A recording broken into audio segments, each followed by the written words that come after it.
Hello students, welcome to Sairam classes English 1 to 3.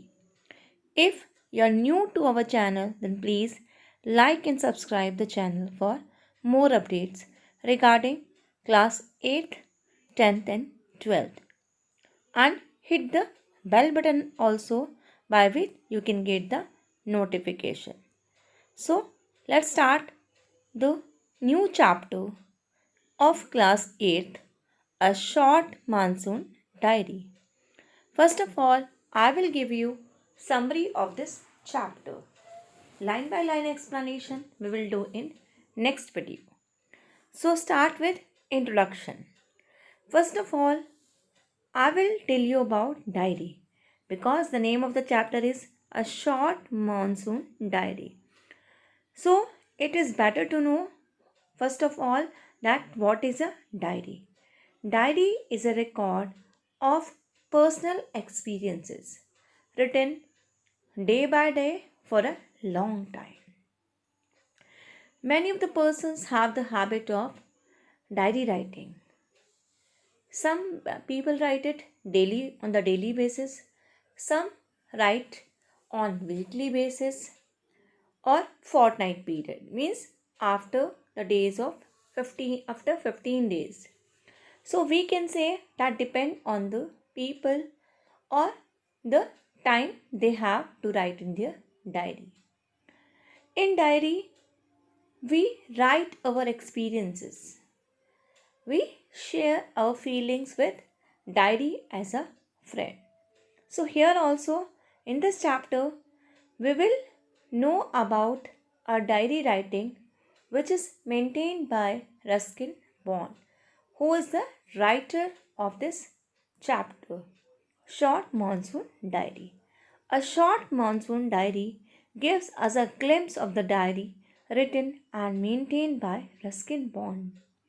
A diary, as I've already told you, a diary is a record of personal experiences written day after day over a long period of time. In his diary, Ruskin Bond wrote about the silent miracles of nature as the mountain receive monsoon showers. The monsoon season in Missouri begins round the last week of June and continues till the end of August. Here, Ruskin Bond is telling us that the monsoon season in Missouri almost it's begin at the around the last week of June, and it continues, monsoon continues till the end of August. The cold rains are welcome in October till the last darkest clouds in March, which renders the sky clear for the rainbow after it hails. So, which date has given by the writer? June 24. It is the first day of monsoon mist. The mist has concealed the hills. It has also silenced the birds. The author hears Bijju calling to his sister. He can feel that Bijju is running. However, the mist doesn't let him see Bijju. The mist appears to change the hills in two ways. It conceals the hill from view. It also makes them silent. It is so because the bird fall silent in the mist. According to Ruskin Bond, it is the first day of monsoon mist. Mist मतलब कोहरा. तो monsoon के कोहरे का ये first day है. And the mist has concealed the heels. Mist ने जो हील्स हैं पूरी तरह से उन्हें हाइड कर दिया. कंसील मीन्स हाइड कर दिया है. It is also silence the bird. और इसने बर्ड्स को भी साइलेंट कर दिया है.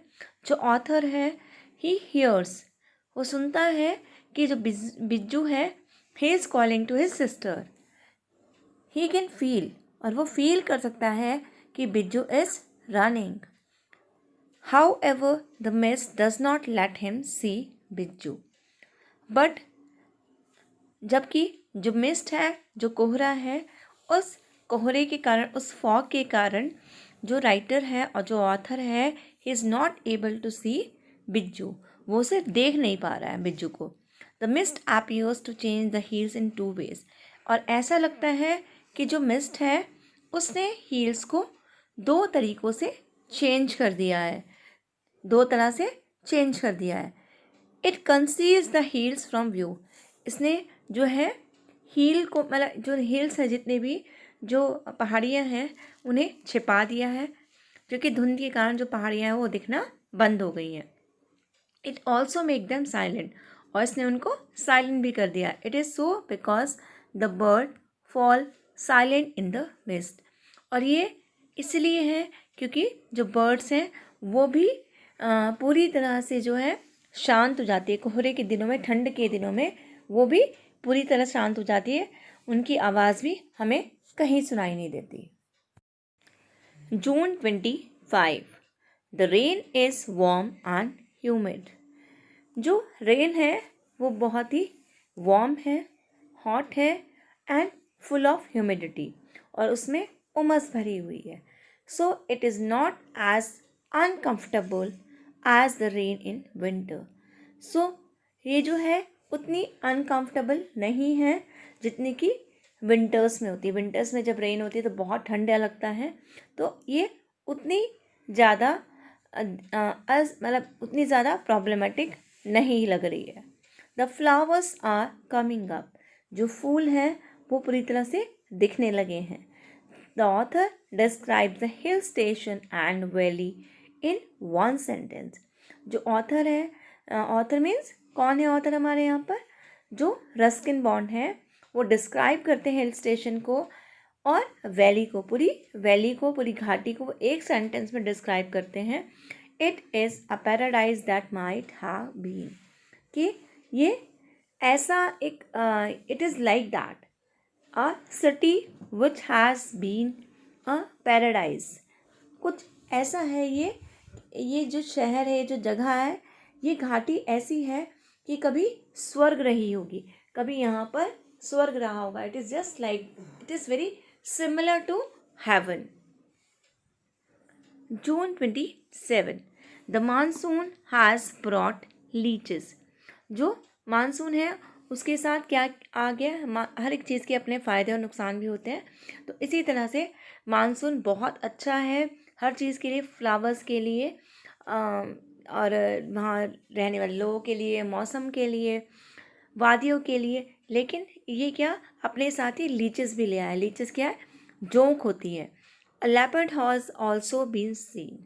और एक लेपर्ड को भी वहाँ पर देखा गया है.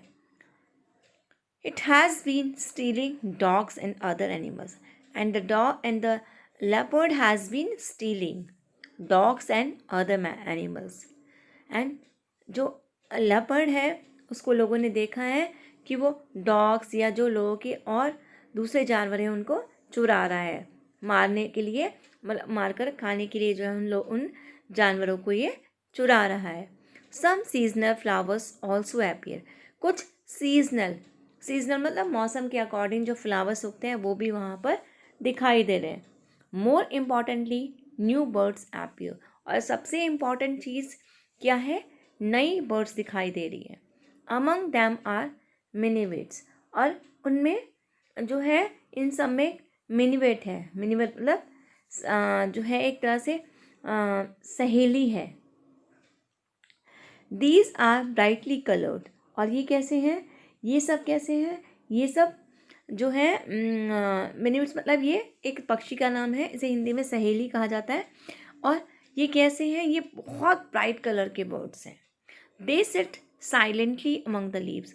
और ये चुपचाप जो है, बहुत जहाँ पर बहुत सारी पत्तियाँ होती हैं, इन पत्तियों के बीच में जो है पेड़ों की, ये साइलेंटली जा कर के वहाँ बैठ जाते हैं. Nobody can notice them easily. And from here the second part of the story is starting and it is the day of 2 August. It has rained all night. पूरी रात जो है बारिश होती रही, कॉन्टीन्यूसली जो है बारिश हो रही थी. The sound of the rainfall on the tin roof pleases the author. और जो साउंड है रेनफॉल का, वो जब टीन की जो छत है जब उस पर गिरता है, जो आवाज़ आती है टीन की छत पे, जो बारिश गिरने से जो आवाज़ होती है टप टप की, it is pleasing to author, it is very pleasing to author, it is making happy to the author. ये कहीं ना कहीं ऑथर को बहुत ज़्यादा खुश कर रही है. One is untouched and yet in touch with the other rain. और जो है ऐसा लगता है कि वन इज़ अनटच, कोई जो है वो अनटच है जिसे रेन ने अभी तक छुआ नहीं है, और कोई दूसरा है जो कि रेन के साथ दिखाई दे रहा है. August 3. तो 3 अगस्त को क्या होता है? The rain stops. तो आफ्टर 24 आवर्स जो रेन होती है इट स्टॉप्स.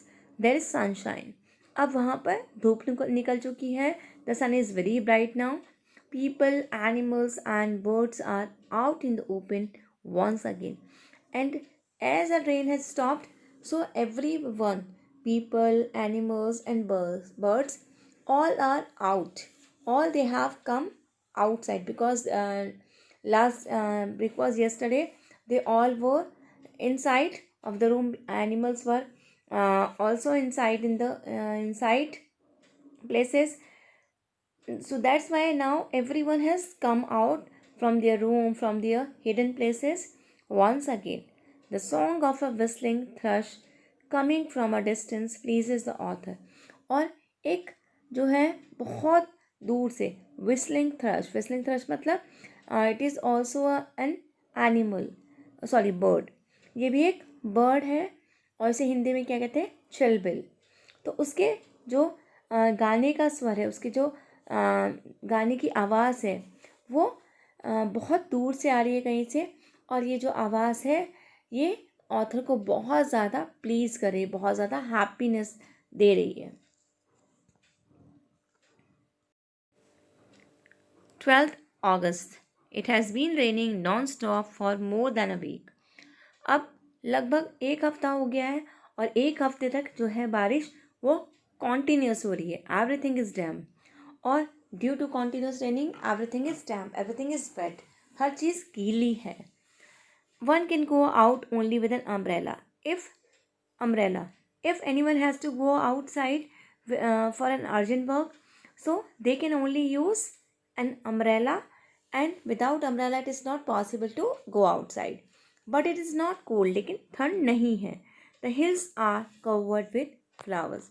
और जो hills हैं वो पूरी तरह से flowers से covered है. 31st August. Monsoon growth is visible everywhere. जो मानसून है उसके बारिश के कारण जो है ग्रोथ जो होती है, जो चीज़ें उग जाती है वो विजिबल हो रही है हर जगह. उसकी जो ग्रोथ है वो हर जगह विजिबल हो रही है. The seeds of the cobra lily are turning red. जो सीड्स हैं किस चीज़ के सीड्स? जो कोबरा लिली है उसके सीड्स जो हैं वो रेड होने लगे हैं. This is an indication that the rains are coming to an end. और ये किस चीज़ का इंडिकेशन है? ये इस बात को दर्शाते हैं कि जो रेन है, जो बारिश है वो ऑलमोस्ट ख़त्म होने वाली है. All holes are full of rain water. जितने भी गड्ढे हैं वो सब पानी से भरे हुए हैं, रेन वाटर से भरे हुए हैं. So snakes and rodents have taken shelter in roof, attics and go down. इसलिए जितने भी जो स्नेक्स हैं, जो चूहे हैं, उन्होंने क्या किया? They have taken shelter. उन्होंने कहाँ वो कहाँ रह रहे हैं? वो कहाँ पे इस समय रुके में छुप के बैठे हुए हैं? रूफ्स में, एटिक्स में. मतलब जो टांड होती है, जो एटिक होती है हमारी, जो घरों में एक प्लेस बनाई जाती है ऊपर सामान रखने के लिए, दैट इज़ कॉल्ड एटिक्स. हिंदी में आप उसे टांड कहते हैं. और गोडाउंस, जितने भी गोडाउंस हैं, तो इन सब में ये जो है एनिमल्स और बर्ड्स छिपे हुए हैं. एनिमल्स जो भी हैं छिपे हुए हैं. 3rd October. This year monsoon rain continued much longer than usual. और इस ईयर जो है मानसून रेन जो है वो कॉन्टीन्यू है, मतलब काफ़ी लंबे समय तक चली है. And it is not happen in this time usual. ये अक्सर यहाँ पर नहीं होता है. So now there is a winter rain. और अब ये कौन सी बारिश है? ये विंटर की बारिश है. A hail storm has cleared the sky. और एक जो है और एक हेल स्टॉर्म की जो बारिश है, जिसे ओले वाली बारिश है, उसने जो है बरसने के बाद पूरी तरह से जो है आसमान को साफ कर दिया है। Now it is the day of 26 जनवरी। ये 26 जनवरी की बात है। The author wrote a poem about winter rain. तो यहाँ पे जो ऑथर है वो एक पोम लिख रहा है। किसके बारे में पोम लिख रहा है? विंटर रेन के बारे में। The winter rain makes the author more lonely. कि जो विंटर रेन है, it is making the author more lonely, more it giving us more loneliness. बहुत ज़्यादा ये लोनलीनेस दे रही है कि a friend who had been staying with him has left. क्योंकि जो एक फ्रेंड था जो वहाँ पर ऑथर के साथ रुका हुआ था कुछ समय के लिए, now he had gone, he had left him. Unlike the monsoon rain there are no flowers in the winter rain. और जैसा कि मानसून रेन में हम लोग देखते हैं कि there are flowers everywhere, but in winter rain nothing is there, there are no flowers in the winter rain. यहाँ पर कोई भी जो है फूल नहीं दिखाई दे रहे हैं। 23 March, it is the end of winter. Winter almost ख़त्म होने वाली है। After hail storm there is a rainbow in the clear sky. और एक हेल स्टॉर्म के बाद जो है, बारिश के बाद, ओलावृष्टि के बाद, हेल स्टॉर्म मतलब जब ओलों वाली बारिश होती है उसे कहते हैं ओलावृष्टि, ओलावृष्टि या फिर हेल स्टॉर्म। तो वहाँ पर इसके बाद जो है, हेल स्टॉर्म के बाद एक पूरे खुले आसमान में, पूरे साफ आसमान में you can see a rainbow there now. So, it was the summary of the chapter Short Monsoon Diary written by Ruskin Bond. In next video, we will do about the writer and line by line explanation and hard words of the chapter. Okay, till then, thank you. Stay home, stay safe.